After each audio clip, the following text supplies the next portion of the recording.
deui. Tur ngahibur deui wargi Dahlia dina radiona sewang-sewangan ku bidangan Dongeng Sunda ti Dahlia. Anu dijomantarakeun ti Galura 101,5 FM Radio Dahlia. Dina jejer carios si Konceleng Wilujeng ngadangukeun.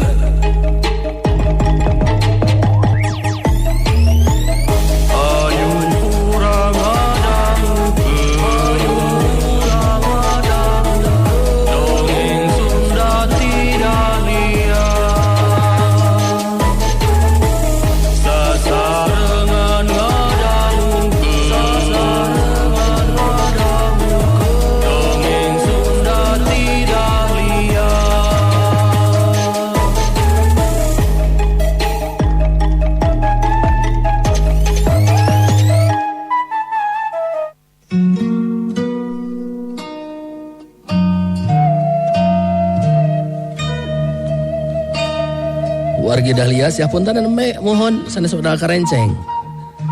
Neme teh lepat nyepat. Siapunten anu kasuhun.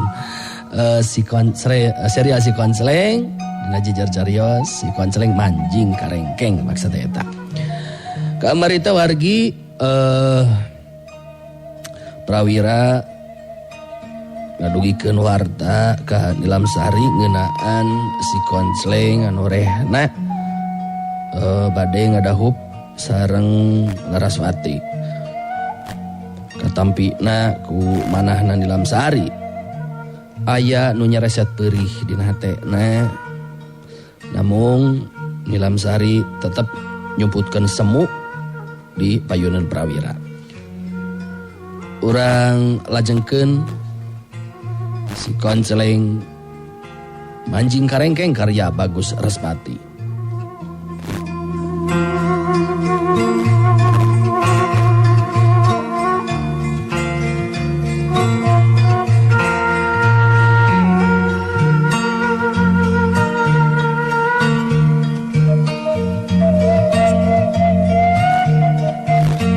Wargi Dahlia Nilamsari sakuat tanaga nahan geteran isi hatena. Sakuat tanaga nahan diri sangkan ulah nepikeun ka bedah Cimata di hareupeun prawira anu ngembang pancen ti si Konceleng pikeun ngabejaan dirina. Teu lila kadenge Nilamsari nyarita lalaunan. Abdi ngiring bingah Kang Prawira. Memang sakumaha nu dilisankeun ku Kang Prawira telepat. Urang salaku muridna sakedahna ngiring sugema jeung bagja. Ya mudah-mudahan be abdi teu aya pamengan naon-naon. Anu jelas dina waktosna abdi tangtos bakal dongkap ka Lemur Mekarjati. Kesan ngawilujengkeun ka Kang Konceleng anu renengan ka Laraswati. Prawira hegar marahmai paromana. Jadi tenang ayeuna mah hatena sabab Nilamsari tetela bisa narima kana kanyataan. Bete nembongkeun sikap anu nyeri hate sigana teh. Kitu penting nama pangna akang ka dieu dina waktu ayeuna teh. Jadi omat Nilamsari kudu datang dina waktuna. Oge Mang Ajun omat angkat ka ditu Mang.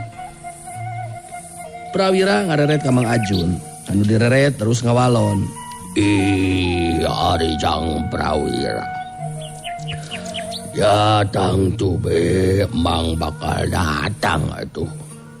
Sabab kawilang kajadianana anu ngandung ajen sajarah apan laki rabi teh.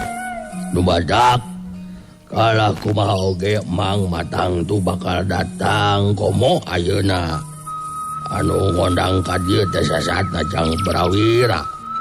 Anu cek Mang Masarwa be jeung jenisna anu datang langsung ka dieu teh. Sanes kitu nih Mas. Mang Ajun ngareret ka Nilamsari anu harita unggek rada leuleus terus ngawalon lelaunan. Naon anu disaurkeun ku Mang telepat. Urang pasti bakal dongkap ka Lemur Mekarjati. janten tekedah salempang Kang Prawira. Abdi janji pikeun dongkap dina waktosna. Margi kabagjaan Kang Konceleng sami sareng kabagjaan urang sadaya nah. Itu diantara obrolan dina waktu harita antara Prawira jeung Nilam Sari. Anu sok sanajan dina hate Nilam Sari teh ngarasa panas timburu ka Laraswati anu dianggap geus ngarebut sarta ngaruksak cinta na ka si Konceleng. Oge perasaan nyeri hate lantaran teu kapilih jadi awewe anu dijadikeun batur hirup ku si Konceleng. Sanggeusna ngarasa cukup aya di Pasir Karenceng, Prawira terus pamitan pikeun mulang ka lembur Mekarjati.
Wargi Dahlia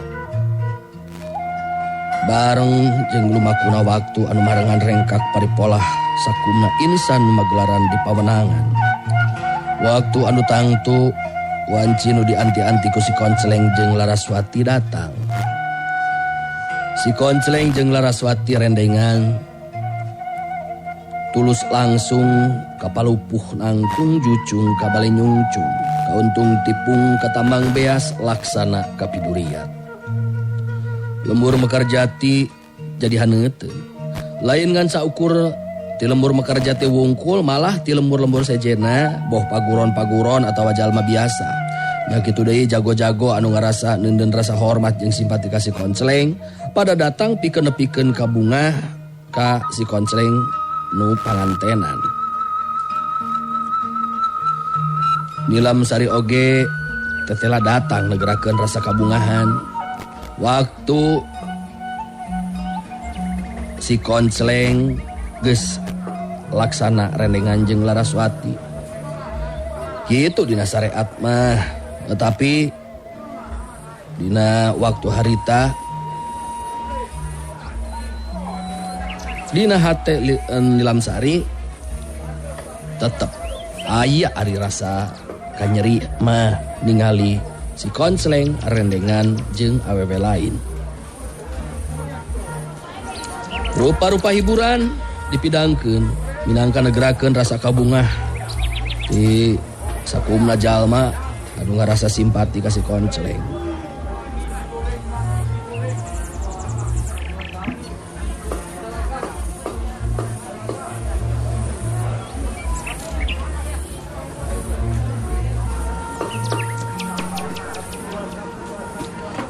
Wargi Dahlia wanci peuting tutas acara lekasan. Di jero kamar si Konceleng ngukur paduduaan jeung Laraswati. Kadenge harita ku si Konceleng Laraswati nyarita. Dupi anu tadi Nilam Sari itu tak eta Nilam Sari teh Kang. Laras eta teh kitu muridna Kang Konceleng. Bet nemean ayeuna abdi mah tepang teh Kang. Nilam Sari memang murid akang ya Mas. Dina waktu orang nying harapan company ente dibawa-bawa. Sebab Nilam Sari kawilang boga pancen sorangan. Nyata jadi pupuhu di kampung Pasir Karenceng. Katingali naku abdi sanajan nya ngawilujengkeun ka urang. Namun bet saperti anu sedih Kang.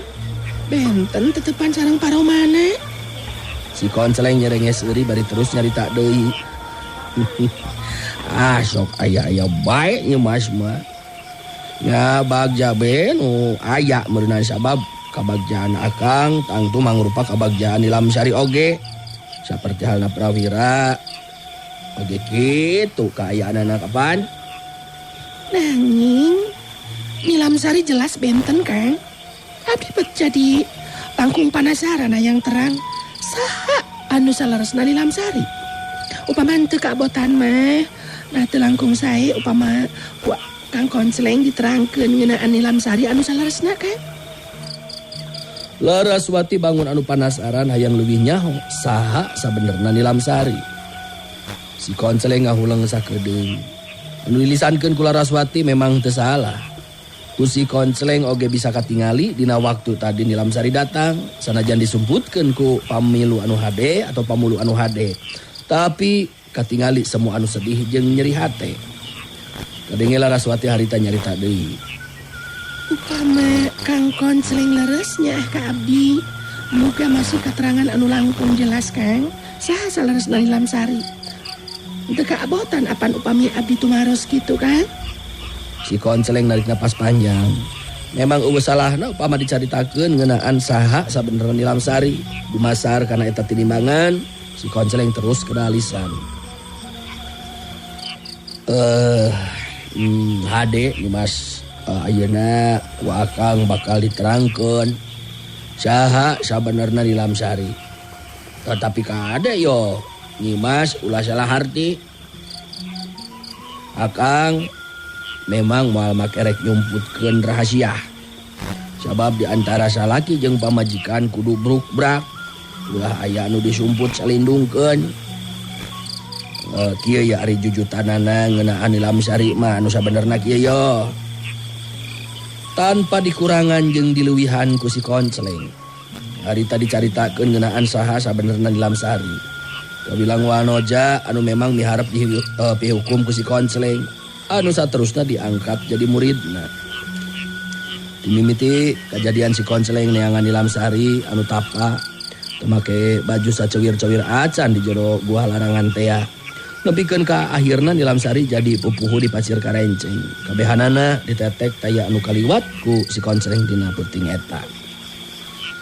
Laraswati ngabandungan kalawan Daria kana guaran si Konsleng. Tulila si Konsleng terus mungkas guaranana. Tak kitu ngeunaan Nilamsari anu sabenerna mah Nyimas. Naon anu bieu diguar ku akang estu teu dikurangan teu ditambahan. Memang kitu kanyataanana. Lebah dieu salira Nyimas ulah rek salah paham. Kumatak akang teu milih Nilamsari oge memang kaya kacocogan. Nya akhirna akang bisa panggil jeung wanoja anu bener-bener bisa ngarti kana hate jeung jiwa akang. Nyata salira Nyimas anu ayeuna jadi pamajikan akang itu dah. Laraswati ngahulang ngaraga meneng. Aya perasaan timburu dina hate nang ngadenge guaran si Konsleng anu jadi salakina ngeunaan Nilamsari anu mika cinta ka si Konsleng. Tapi Laraswati akhirna sadar yen salakina kabilang lalaki anu pengkuh. Dalah upama seug ninggang di jalma lain meureunnan naon susahna nyubadanan kana karep kahayang Nilamsari. Pamageus ka sorang mah bisa wae ditinggalkeun kitu ceuk pikir Laraswati dina waktu harita. Laraswati kadenge harita ngomong deui lalaunan. Jelas atuh ari kitu mah Kang. Pantas atuh pamadina waktos datang ngawilujengkeun ka urang teh bet temu kasedih jeung kanyeri hate geuningan. Ngan mudah-mudahan be Nilamsari oge sadar yen jodoh sareng kasuka mah memang teu tiasa direka-reka atau dipaksa. Dalah sok sanajan abdi oge teu kurang lalaki anu miharep mah, tapi abdi tacan aya kacocogan. Nya penak jeung Kang Konsleng. Abdi teu teras aya kacocogan kitu. Laraswati rada tungkul dina cumaritana. Si Konsleng ngadeukeutan anu jadi pamajikanana terus kedah deui lisan. Geus lah ayeuna mah ulah ngobrolkeun lalakon lalakon ka tukang anu geus kasorang Nyimas. Tapi urang tetep sieup kahareup ayeuna mah amparan lalakon anu kudu diambah ku urang duaan. Gitu. Jep tayanu nyora. Penting eta dua insan silih cacapkeun rasa katresna jeung kasuka. Iwati sora sato-sato puting anu jadi saksi dumukna dua ati ngajadi hiji.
Wargi Dahlia waktu terus lumaku marengan kana ringkakna insan magelaran.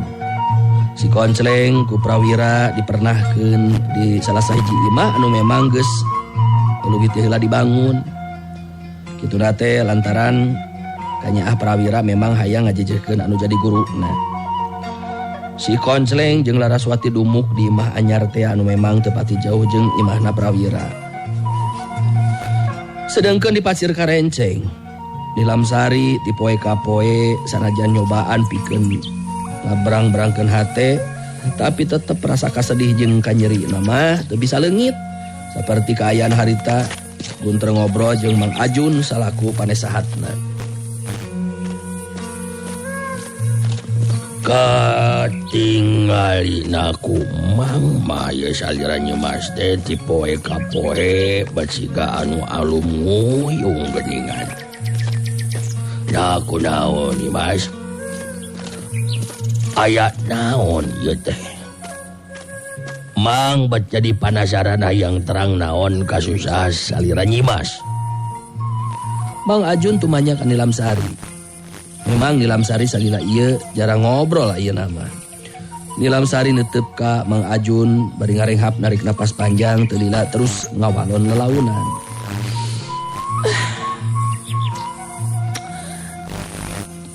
Teu aya naon-naon, Ang. Dan beki dieu ku abdi beki karasa. Bet asa cuang ceung ngirup nyurangan teh. Memang dia lembur abdi dijadikeun pupuhu. Kawilang jalma anu penting. Tapi naon hartina upama abdi ngan ukur hirup nyorangan seperti kieu. Mang Ajun nyerengeh seuri bangun anu surti, teu lila terus nyarita deui. Umang oge kamaklum Nyimas. Memang sakedana mah Nyimas oge aya anu ngarencangan. Nyata lalaki anu kasebut pibatureun hirup salira Nyimas. Saperti anu karandapan ku Jang Koncleng. Aban ayeuna geus tenang aya dina kabagjaan. Nya Mang oge ngiring bagja upama salira Nyimas saperti kitu. Nilamsari jadi kahudang deui ingetanana waktu dirina datang ngasongkeun dampaleungeun kanu keur pangantenan. Hatena mubuh ngaheap panas jeung nyelakit nyeri. Anu diimpleng mah sakuduna dirina anu rendengan jeung si Koncleng lalaki anu dibika cinta naku dirina. Nilamsari tungkul bari ngomong sorangan jero hatena. Mang Ajun, anjeun memang moal nyaho. Kumaha nyeri perihna. Panasna hati kuring ningali Kang Koncleng pangantenan jeung Laraswati. Sakuduna mah diri aing anu nyorang kabagjaan saperti kitu teh. Kang Koncleng deui beuteut inget kana nasib aing. Jasa aing. Cacakan upama teu panggih jeung aing mah Kang Koncleng acatang tuh. bisa ngelehkeun Ki Gobong Dawuk bapak aing sorangan. Cantang tuh bisa nganyawankeun rahasia kelemahan Ki Gobong Dawuk. Bisa dipapalerkeun ieu hate. Bet lain hak na sakuduna mah Laraswati wanoja anyar pinangi. Bet ngarebut Kang Konsleng ti aing. Laraswati, anjeun sakuduna tengah hiji jeung Kang Konsleng. Kitu kaayaan isi hate na Nilamsari dina waktu harita. Mang Ajun kadenge harita nyarita deui. Ari ceuk emang mah wanoja saperti salira Nyimas. Upami niat mah henteu kedah alit mana. Da loba atuh jajaka anu kabandang atina ku salira Nyimas. Malamang boga kayakinan hayang anu kumaha oge cek paribasana. Salira Nyimas milih caroge atau kagungan caroge moal burung kalaksanakeun gitu cek Mang mah. Nanging teu kitu Mang Ajun. Margi milarian kacocogan teh teu gampang. Upama kitu bae mah memang gampil. Nanging abdi teu miharep upama kabagjaan anu kasorang teh henteu lana lantaran getas harupateun dina hartos urung gusuh nangtukeun pilihan. Ya ari cek emang mah teu langkung salira Nyimas ngeunaan hal eta mah. Anu penting emang ngiring ngadoakeun mudah-mudahan salira Nyimas oge bakal pendak sareng kabagjaan saperti anu karanapan ku Jang Konsleng. Ningalina oge memang gitu.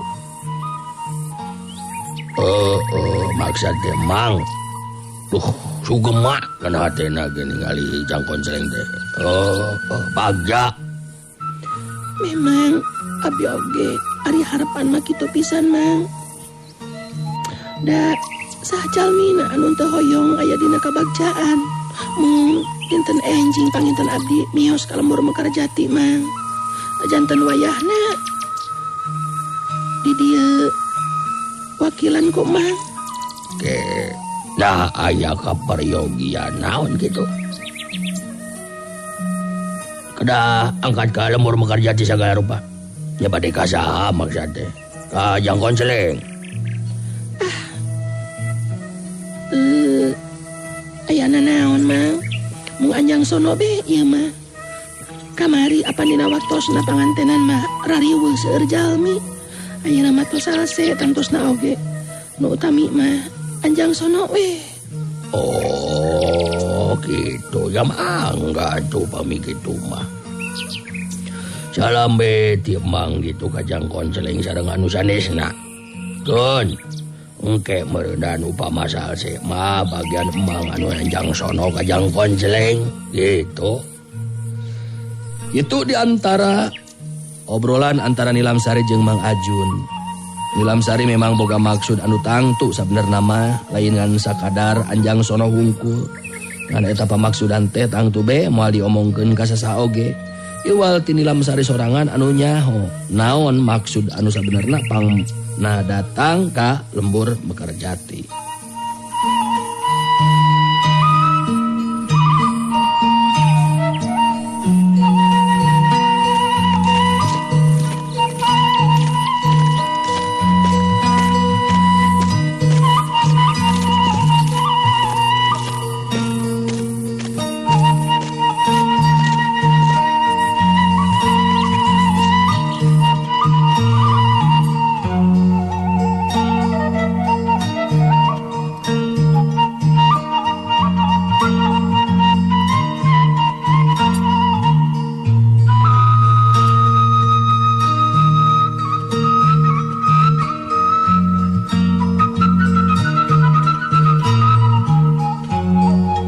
Wargi Dahlia kitu teh mah geus terus rasa meureunan. Isukna dina wanci isuk-isuk keneh Nilamsari geus miang indit. Sedengkeun si Konsleng oge sarua deui indit ninggalkeun lembur sanggeusna Di dinan ku Laraswati maksudna nyaeta rek ngalongok anu jadi muridna tayalian ti Nilamsari.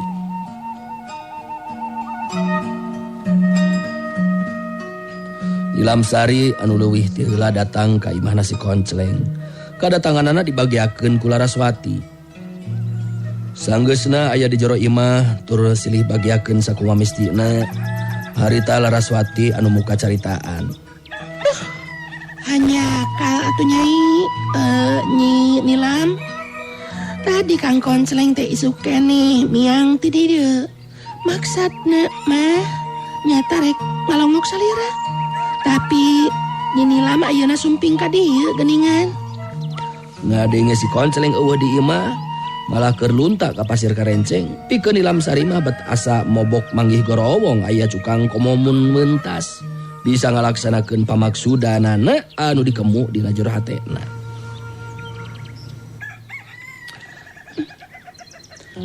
Kabeneran Kang Koncleng keur eueuh. Aing bisa laluasa ngobrol jeung Laraswati. Teu suka hate aing pama Laraswati nyorang hirup baca jeung Kang Koncleng. Kalah kumaha oge kudu nyaho saha sabenerna diri aing. Nilamsari ngomong sorangan jero hatena. Ningali Nilamsari siga nu ngahuleng harita Laraswati nyarita deui. Kumaha atuh Nyi Nilam da Kang Koncleng teu aya geuningan.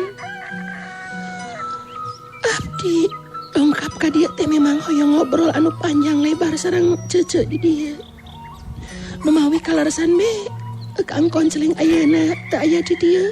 Da upami aya Kang Koncleng mah abdina oge karagu panginten dina ngobrolna.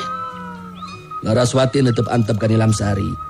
Tetepan anu ngandung rasa penasaran naon sabenerna anu rek diobrolkeun ka Nilamsari dina waktu harita. Ke.